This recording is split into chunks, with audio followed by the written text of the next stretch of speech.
ਸਤਿ ਸ਼੍ਰੀ ਅਕਾਲ ਪਿਆਰੇ ਬੱਚੋ। ਜਿੱਦਾਂ ਕਿ ਤੁਹਾਨੂੰ ਪਤਾ ਹੈ ਕਿ ਤੁਹਾਡੀ ਆਨਲਾਈਨ ਕਲਾਸਿਸ ਸਟਾਰਟ ਨੇ। ਕੱਲ ਅਸੀਂ ਫਸਟ ਲੈਸਨ ਜੋ ਹੈ ਕੰਪਲੀਟ ਕਰ ਚੁੱਕੇ ਹਾਂ, ਉਸ ਦੇ ਰੀਡ ਕੀਤਾ, ਕੁਐਸਚਨ ਆਨਸਰ ਕੀਤੇ। ਅੱਜ ਅਸੀਂ ਕਰਨ ਜਾ ਰਹੇ ਹਾਂ ਤੁਹਾਡਾ ਸੈਕਿੰਡ ਲੈਸਨ ਚਿੜੀ ਅਤੇ ਕਾਂ। ਪਹਿਲਾਂ ਅਸੀਂ ਇਸ ਲੈਸਨ ਨੂੰ ਰੀਡ ਕਰਦੇ ਹਾਂ ਕਿ ਇਸ ਲੈਸਨ ਵਿੱਚ ਕਵੀ ਨੇ ਕੀ ਦੱਸਿਆ ਹੈ ਕਿ ਇੱਕ ਕਹਾਣੀ ਹੈ। ਇਸ ਕਹਾਣੀ ਵਿੱਚ ਦੱਸਿਆ ਹੈ ਕਿ ਜੋ ਆਲਸ ਨੂੰ ਛੱਡ ਕੇ ਸੁਚੇਤ ਅਤੇ ਮਿਹਨਤੀ ਬਣਨ ਲਈ ਆਖਿਆ ਗਿਆ ਹੈ। ਇਸ ਕਹਾਣੀ ਵਿੱਚ ਦੱਸਿਆ ਗਿਆ ਕਿ ਸਾਨੂੰ ਆਲਸ ਛੱਡ ਕੇ ਮਿਹਨਤੀ ਬਣਨਾ ਚਾਹੀਦਾ ਹੈ ਔਰ ਆਲਸੀ ਵਿਅਕਤੀ ਜੀਵਨ ਵਿੱਚ ਕਦੀ ਵੀ ਤਰੱਕੀ ਨਹੀਂ ਕਰ ਸਕਦਾ। ਇਹ ਦੱਸਿਆ ਗਿਆ ਇਸ ਵਿੱਚ ਕਿ ਜੋ ਵੀ ਆਲਸ ਕਰਦੇ ਹਨ ਉਹ ਆਪਣੇ ਜੀਵਨ ਵਿੱਚ ਕਦੀ ਤਰੱਕੀ ਨਹੀਂ ਕਰ ਸਕਦੇ। ਤੇ ਚਲੋ ਪਹਿਲੇ ਅਸੀਂ ਇਸ ਕਹਾਣੀ ਨੂੰ ਰੀਡ ਕਰਦੇ ਹਾਂ।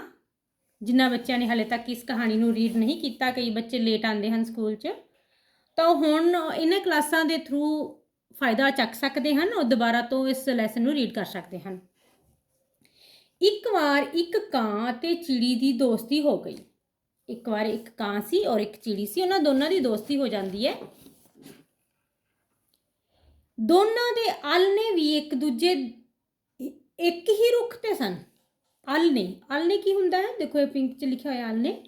ਆਲ੍ਹਣਾ ਹੁੰਦਾ ਹੈ ਘੋਂਸਲਾ, ਜਿੱਥੇ ਪੰਛੀ ਰਹਿੰਦੇ ਨੇ, ਪੰਛੀਆਂ ਦਾ ਘਰ, ਉਸ ਨੂੰ ਆਲ੍ਹਣਾ ਕਿਹਾ ਜਾਂਦਾ ਹੈ। ਉਹ ਵੀ ਉਹਨਾਂ ਦੋਨਾਂ ਦੇ, ਕਾਂ ਦੇ ਔਰ ਚਿੜੀ ਦੇ, ਦੋਨਾਂ ਦੇ ਜੋ ਆਲ੍ਹਣੇ ਸਨ, ਉਹਨਾਂ ਦੇ ਜੋ ਘਰ ਸਨ, ਉਹ ਇੱਕ ਹੀ ਰੁੱਖ ਤੇ ਸਨ। ਚਿੜੀ ਜਿੰਨੀ ਮਿਹਨਤੀ ਸੀ, ਕਾਂ ਉਨਾ ਹੀ ਕਾਮਚੋਰ ਤੇ ਆਲਸੀ ਸੀ।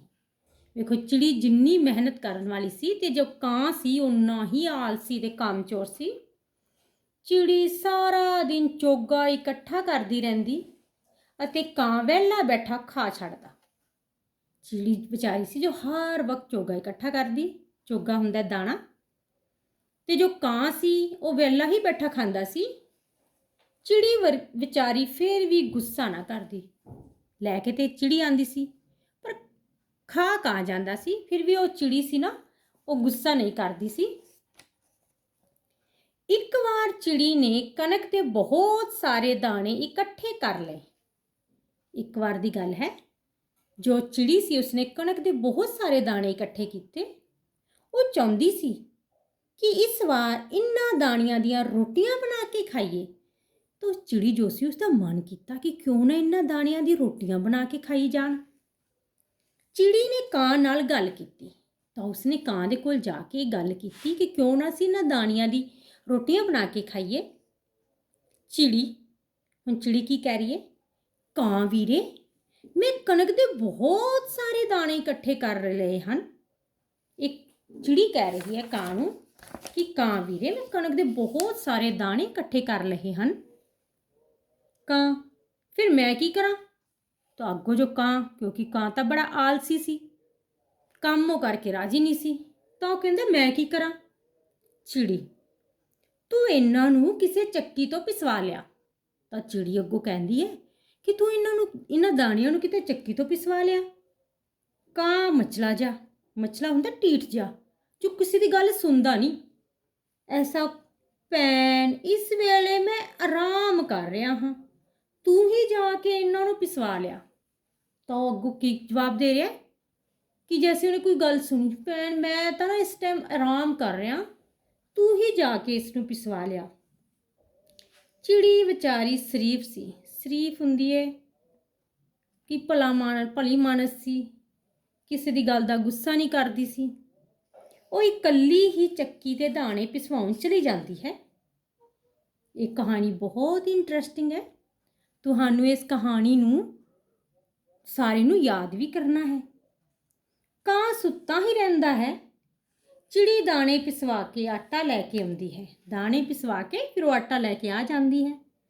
ਹੁਣ ਉਹ ਕਾਂ ਨੂੰ ਆਟਾ ਗੁੰਨਣ ਲਈ ਕਹਿੰਦੀ ਹੈ। ਫਿਰ ਹੁਣ ਰੋਟੀਆਂ ਬਣਾਉਣੀਆਂ ਤੇ ਪਹਿਲੇ ਆਟਾ ਗੁੰਨਣਾ ਪਏਗਾ। ਤਾਂ ਗੁੰਨਣਾ ਹੁੰਦਾ, ਜਿਸੇ ਪਾਣੀ ਪਾ ਕੇ ਉਸ ਨੂੰ ਗੁੰਨੀਦਾ। ਤਾਂ ਫਿਰ ਉਹ ਕਹਿੰਦੀ ਹੈ ਕਿ ਠੀਕ ਹੈ, ਮੈਂ ਪਿਸਵਾ ਤਾਂ ਲਾਈ ਹਾਂ, ਤਾਂ ਹੁਣ ਤੂੰ ਆਟਾ ਗੁੰਨ ਦੇ। ਚਿੜੀ, ਕਾਂ ਵੀਰੇ, ਮੈਂ ਕਣਕ ਪਿਸਵਾ ਲਿਆਈ ਹਾਂ, ਹੁਣ ਤੂੰ ਆਟਾ ਗੁੰਨ ਦੇ, ਮੈਂ ਬਾਲਣ ਲੈ ਕੇ ਆਵਾਂ, ਫਿਰ ਮੈਂ ਰੋਟੀਆਂ ਪਕਾ ਲਵਾਂਗੀ। ਤਾਂ ਉਹ ਕਾਂ ਨੂੰ ਕਹਿ ਰਹੀ ਹੈ ਇਹ ਸਭ। ਕਾਂ, ਤੁਹਾਨੂੰ ਪਤਾ ਹੈ ਕਾਂ ਤੇ ਫਿਰ ਬੜਾ ਆਲਸੀ ਸੀ। ਭੈਣ ਚਿੜੀਏ, ਤੂੰ ਬਹੁਤ ਚੰਗਾ ਕੀਤਾ ਕਿ ਪਹਿਲਾਂ ਦਾਣੇ ਪਿਸਵਾ ਲਿਆਈ ਹੈ, ਪਰ ਮੈਂ ਆਟਾ ਨਹੀਂ ਗੁੰਨ ਸਕਦਾ ਕਿਉਂਕਿ ਮੇਰੇ ਹੱਥ ਦੁਖਦੇ ਹਨ। ਇੰਨਾ ਆਲਸੀ ਕਾਂ ਕਿ ਬਹਾਨਾ ਬਣਾ ਰਿਹਾ ਹੈ ਕਿ ਮੇਰੇ ਹੱਥ ਦੁਖਦੇ ਹਨ, ਤੂੰ ਆਪੇ ਹੀ ਗੁੰਨ ਲੈ। ਚਿੜੀ ਵਿਚਾਰੀ ਮਨ ਮਾਰ ਕੇ ਆਟਾ ਵੀ ਗੁੰਨ ਲੈਂਦੀ ਹੈ। ਫਿਰ ਉਹ ਚਿੜੀ ਜੋ ਹੈ ਆਪਣਾ ਮਨ ਮਾਰ ਕੇ ਆਟਾ ਵੀ ਗੁੰਨ ਲੈਂਦੀ ਹੈ। ਹੁਣ ਬਾਲਣ ਵੀ ਇਕੱਠਾ ਕਰ ਲਿਆਂਦੀ ਅਤੇ ਰੋਟੀ ਬਣਾਉਣ ਲੱਗ ਪਈ। ਵਿਚਾਰੀ ਚਿੜੀ, ਉਸ ਨੂੰ ਪਤਾ ਸੀ ਕਿ ਕਾਂ ਵੀਰ ਕੁਛ ਨਹੀਂ ਕਰੇਗਾ, ਤਾਂ ਫਿਰ ਉਹ ਖੁਦ ਹੀ ਬਾਲਣ ਲਿਆਉਂਦੀ ਹੈ ਤਾਂ ਖੁਦ ਹੀ ਉਹ ਰੋਟੀਆਂ ਬਣਾਉਣ ਲੱਗ ਜਾਂਦੀ ਹੈ। ਜਿਵੇਂ ਕਿ ਤੁਸੀਂ ਇਸ ਪਿਕਚਰ 'ਚ ਵੇਖ ਰਹੇ ਹੋ ਕਿ ਇਹ ਚਿੜੀ ਹੈ, ਇਹ ਰੋਟੀਆਂ ਬਣਾ ਰਹੀ ਹੈ ਔਰ ਕਾਂ ਬਸ ਆਣ ਕੇ ਕੋਲ ਬੈਠਾ ਹੋਇਆ ਹੈ। ਚਿੜੀ ਫਿਰ ਕੀ ਕਹਿੰਦੀ ਹੈ, ਵੀਰੇ ਮੈਂ ਰੋਟੀ ਪਕਾਉਣ ਲੱਗੀ ਹਾਂ, ਜਰਾ ਚੁੱਲ੍ਹੇ ਵਿੱਚ ਬਾਲਣ ਤਾਂ ਲਾਈ। ਹੁਣ ਇਸਨੇ ਬਹੁਤ ਛੋਟਾ ਜਿਹਾ ਕੰਮ ਦੱਸਿਆ ਕਾਂ ਨੂੰ ਕਿ ਮੈਂ ਰੋਟੀਆਂ ਬਣਾਉਣ ਲੱਗੀ ਹਾਂ, ਤੂੰ ਹੁਣ ਚੁੱਲ੍ਹੇ ਵਿੱਚ ਬਾਲਣ ਲਗਾ ਦੇ। ਕਾਂ ਨੇ ਇਸ ਕੰਮ ਤੋਂ ਵੀ ਜਵਾਬ ਦੇ ਦਿੱਤਾ। ਕਾਂ ਕੀ ਕਹਿੰਦਾ, ਭੈਣ ਮੈਨੂੰ ਅੱਗ ਤੋਂ ਬਹੁਤ ਡਰ ਲੱਗਦਾ ਹੈ, ਮੈਂ ਚੁੱਲ੍ਹੇ ਵਿੱਚ ਅੱਗ ਨਹੀਂ ਬਾਲ ਸਕਦਾ। ਵੇਖੋ ਇੰਨਾ ਆਲਸੀ ਕਾਂ ਕਿ ਬਹਾਨਾ ਬਣਾ ਰਿਹਾ ਹੈ ਕਿ ਮੈਨੂੰ ਅੱਗ ਤੋਂ ਡਰ ਲੱਗਦਾ ਹੈ। ਚਿੜੀ ਨੂੰ ਗੁੱਸਾ ਆ ਜਾਂਦਾ ਹੈ। ਉਹ ਔਖੀ ਸੌਖੀ ਹੁੰਦਾ ਹੈ ਕਿ ਮੁਸ਼ਕਲ ਨਾਲ, ਵਿਚਾਰੀ ਬਹੁਤ ਮੁਸ਼ਕਲ ਨਾਲ ਚੁੱਲ੍ਹੇ ਵਿੱਚ ਅੱਗ ਬਾਲ ਕੇ ਰੋਟੀਆਂ ਪਕਾਉਂਦੀ ਹੈ। ਚਿੜੀ ਵਿਹਲੀ ਹੋ ਕੇ ਰੋਟੀ ਖਾਣ ਲੱਗੀ ਤਾਂ ਕਾਂ ਵੀ ਆ ਜਾਂਦਾ ਹੈ। ਵਿਚਾਰੀ ਨੇ ਔਖੀ ਸੌਖੀ ਹੋ ਕੇ ਰੋਟੀਆਂ ਬਣਾਈਆਂ। ਫਿਰ ਜਿਵੇਂ ਹੀ ਉਹ ਰੋਟੀਆਂ ਖਾਣ ਲੱਗਦੀ ਤਾਂ ਕਾਂ ਫਟਾਫਟ ਆ ਜਾਂਦਾ ਹੈ। ਕਾਂ ਕੀ ਕਹਿੰਦਾ ਹੈ, ਭੈਣ ਚਿੜੀਏ ਰੋਟੀ ਪੱਕ ਗਈ ਹੈ ਤਾਂ ਲਿਆ ਖਾਈਏ। ਕਿੱਡੀ ਜਲਦੀ ਉਹ ਉਸਨੂੰ ਇਹ ਕਹਿ ਰਿਹਾ ਕਿ ਰੋਟੀਆਂ ਪੱਕ ਗਈਆਂ ਤਾਂ ਲਿਆ ਖਾਈਏ। ਚਿੜੀ ਗੁੱਸੇ ਵਿੱਚ, ਓਏ ਕਾਵਾਂ ਦਾਣੇ ਕਿਸ ਨੇ ਲਿਆਂਦੇ? ਕਾਂ ਕਹਿੰਦਾ ਹੈ, ਤੂੰ। ਫਿਰ ਚਿੜੀ ਪੁੱਛਦੀ ਹੈ, ਦਾਣੇ ਕਿਸ ਨੇ ਪਿਸਾਏ? ਫਿਰ ਕਾਂ ਕਹਿੰਦਾ ਹੈ, ਭੈਣ ਤੂੰ। ਫਿਰ ਚਿੜੀ ਕਹਿੰਦੀ ਹੈ, ਚੁੱਲ੍ਹੇ ਵਿੱਚ ਅੱਗ ਕਿਸ ਨੇ ਬਾਲੀ? ਆਟਾ ਕਿਸ ਨੇ ਗੁੰਨਿਆ? ਕਾਂ ਸ਼ਰਮਿੰਦਾ ਹੋ ਕੇ, ਹੁਣ ਉਸਨੂੰ ਆਪਣੇ ਉੱਤੇ ਸ਼ਰਮ ਮਹਿਸੂਸ ਹੋ ਰਹੀ ਸੀ, ਭੈਣ ਤੂੰ ਜਵਾਬ ਦਿੰਦਾ ਹੈ। ਚਿੜੀ ਗੁੱਸੇ ਵਿੱਚ, ਰੋਟੀ ਕਿਸ ਨੇ ਪਕਾਈ? ਫਿਰ ਅੱਗੋਂ ਕਾਂ ਕੀ ਜਵਾਬ ਦਿੰਦਾ ਹੈ, ਭੈਣ ਤੂੰ। ਬਹੁਤ ਸ਼ਰਮਿੰਦਾ ਹੁੰਦਾ ਹੈ ਕਾਂ। ਇੰਨੀ ਗੱਲ ਕਰਦੇ ਹੀ ਕਾਂ ਸ਼ਰਮਿੰਦਾ ਹੋ ਕੇ ਉਹ ਉੱਥੋਂ ਚਲਾ ਗਿਆ। ਚਿੜੀ ਨੇ ਖੁਸ਼ੀ ਰੋਟੀ ਖਾਧੀ। ਦੇਖੋ ਵੀ ਕਿੰਨੀ ਇੰਟਰਸਟਿੰਗ ਸਟੋਰੀ ਸੀ ਨਾ ਇਹ ਕਾਂ ਤੇ ਚਿੜੀ ਦੀ, ਕਿ ਕਾਂ ਕਿੰਨਾ ਆਲਸੀ ਹੁੰਦਾ ਹੈ ਤੇ ਚਿੜੀ ਜੋ ਹੈ ਕਿੰਨੀ ਮਿਹਨਤੀ ਹੁੰਦੀ ਹੈ। ਕਿਵੇਂ ਵਿਚਾਰੀ ਪਹਿਲੇ ਦਾਣੇ ਇਕੱਠੇ ਕਰਦੀ ਹੈ, ਆਟਾ ਪਿਸਵਾਉਂਦੀ ਹੈ, ਫਿਰ ਉਹ ਆਟਾ ਖੁਦ ਹੀ ਗੁੰਨਦੀ ਹੈ, ਰੋਟੀਆਂ ਬਣਾਉਂਦੀ ਹੈ ਤੇ ਰੋਟੀਆਂ ਬਣਦੇ ਸਾਰ ਕਿਵੇਂ ਕਾਂ ਉੱਥੇ ਆਣ ਕੇ ਰੋਟੀ ਖਾਣ ਲਈ ਕਹਿੰਦਾ ਹੈ। ਪਰ ਚਿੜੀ ਵੀ ਚਲਾਕ ਸੀ, ਉਸਨੇ ਵੀ ਫਿਰ ਜਵਾਬ ਦੇ ਦਿੱਤਾ। ਉਸਨੂੰ ਵੀ ਗੁੱਸਾ ਆ ਗਿਆ ਤੇ ਕਾਂ ਜੋ ਸੀ ਸ਼ਰਮਿੰਦਾ ਹੋ ਕੇ ਉੱਥੋਂ ਚਲਾ ਜਾਂਦਾ ਹੈ। ਤੇ ਇਸ ਕਹਾਣੀ ਨੂੰ ਤੁਸੀਂ ਯਾਦ ਵੀ ਕਰਨਾ ਹੈ। ਹੁਣ ਅਸੀਂ ਕਰਦੇ ਹਾਂ ਇਸ ਤੇ ਔਖੇ ਸ਼ਬਦਾਂ ਦੇ ਅਰਥ। ਸ਼ਬਦ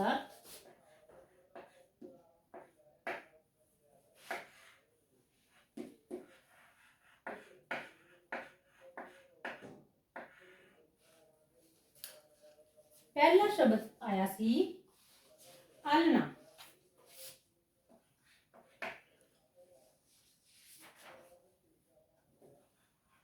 ਵੈਸੇ ਤਾਂ ਮੈਂ ਤੁਹਾਨੂੰ ਨਾਲ ਦੱਸੇ ਨੇ।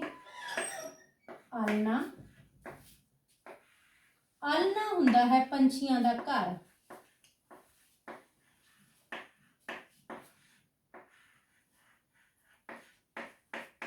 ਪੰਛੀਆਂ ਦਾ ਘਰ।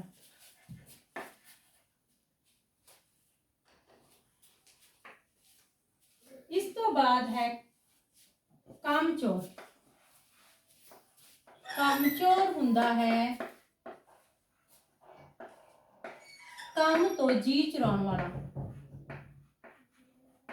ਕੰਮ ਤੋਂ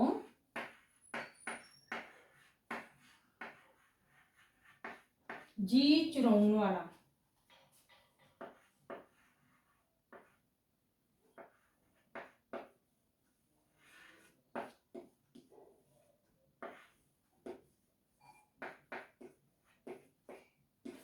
ठीक है। थर्ड है आलसी।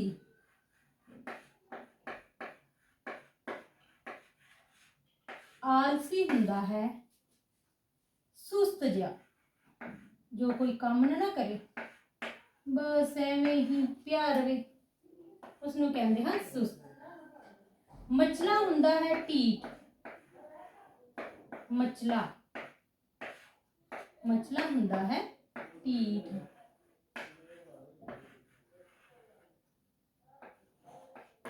इस तो बाद है शरीफ।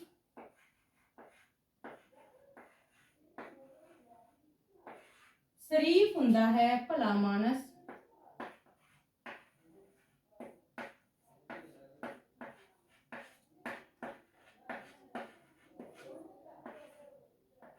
भला मानस। फिर हुंदा है औखी सौखी।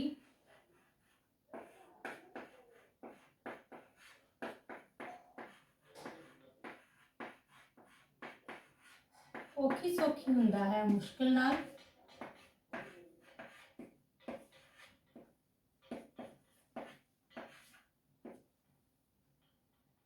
मुश्किल नाल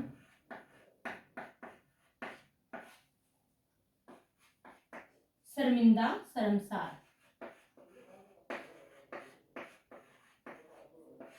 शर्मिंदा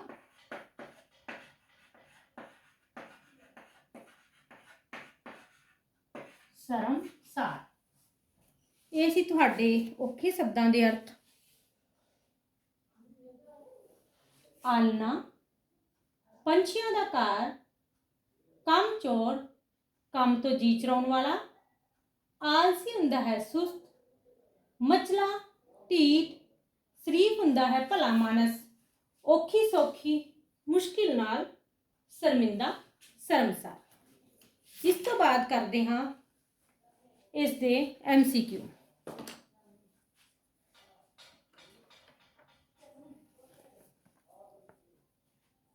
फर्स्ट MCQ है, चिड़ी सारा दिन की इकट्ठा करती सी। चिड़ी सारा दिन की इकट्ठा करती सी। चोगा, घाह, पानी। जैसा कि असीं इस कहानी विच पढ़िया है, चिड़ी सारा दिन चोगा, चोगा हुंदा दाना, दाना इकट्ठा करती सी। इसका राइट आंसर हो जाएगा दाना। सैकेंड है, चिड़ी दाने पिसाउण लई किस नूं आखदी है। चिड़ी दाने पिसाउण लई किस नूं आखदी है। फर्स्ट है कबूतर नूं, कां नूं या इल नूं। जैसा कि असीं इस कहानी विच पढ़िया सी, कहानी विच चिड़ी अते कां दी है, तां चिड़ी दाने पिसाउण लई कां नूं आखदी है। इसदा राइट आंसर हो जाएगा। अगला है, बालन लैण कौन जांदा है। बालन लैण कौन जाता है। कां, चिड़ी या दोवें ही। नहीं, चिड़ी बालन लैण जाती है, पहले वो कां नूं कहती है, पर कां बालन नहीं लैण जाता, तो फिर वो खुद ही बालन इकट्ठा करती है। ये सी इस दे MCQ। हुण करन जा रहे हैं खाली थां भरो। पहला है, एक दिन कां ते चिड़ी दी डैश हो गई। एक दिन कां ते चिड़ी दी डैश हो गई।